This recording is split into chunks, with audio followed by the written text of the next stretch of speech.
So, you did it. You found that perfect piece of vacant land. You can already see your dream home sitting right there, can't you? But hold on a minute. Before we even think about breaking ground, we've got a really critical puzzle to solve. How do we connect that beautiful, raw land to the modern world? I'm going to walk you through this whole process from a project manager's perspective, focusing on how we can get your utilities set up with total precision and care. Because this is all about making sure that dream home of yours is built on a rock-solid foundation, both literally and figuratively. I've seen this happen more times than I can count. Someone finds the perfect lot, maybe it's got a stunning mountain view, and then, bam, they get hit with this gut-wrenching reality. And listen, this isn't just bad luck. This is exactly what happens when the planning part gets skipped over. The cost to connect to the grid can be absolutely staggering if you haven't done your homework first. So, how do you avoid that nightmare scenario? Simple.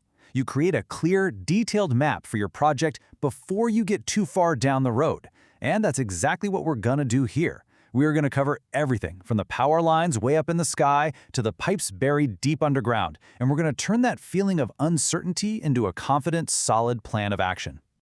All right, this brings us to what is without a doubt the most critical phase of all, the investigation. Seriously, what you discover before you sign those papers can literally make or break your entire project. So it's time to put on your detective hat because that perfect-looking lot might be hiding some very, very expensive secrets. Your detective work really breaks down into 3 key steps. First, you've got to analyze GIS maps. Just think of these as Google Maps, but for property data. They'll show you exactly where the existing utility lines are. I mean, if the nearest water main is 2 miles down the road, that's a huge red flag. Next, you need to identify any legal easements, and we'll get to what those are in just a second. And finally, you have to research the land's history. Trust me, finding an old, undiscovered well or a septic tank isn't some charming feature. It's a costly removal project just waiting to happen. So what on earth is an easement? Well, to put it simply, it's a legal right for somebody else to use a little piece of your land.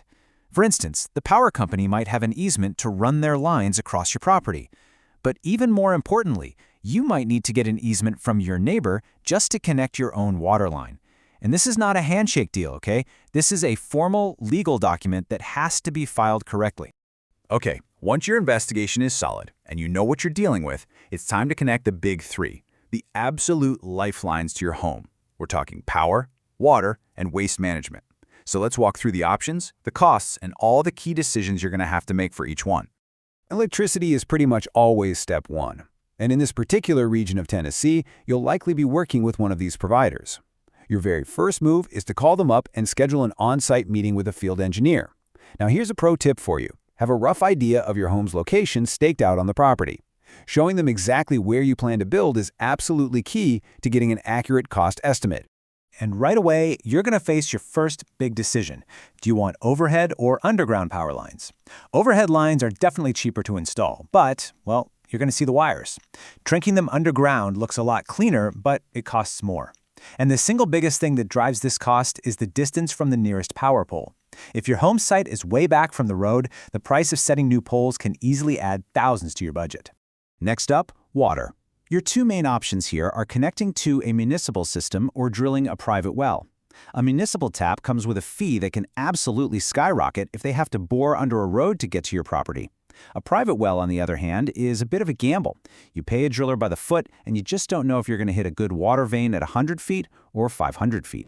And, what goes in must come out. So for waste, you'll either connect to a public sewer or install your own septic system. Now, if you need septic, everything, and I mean everything, hinges on a soil test, which is often called a PER test.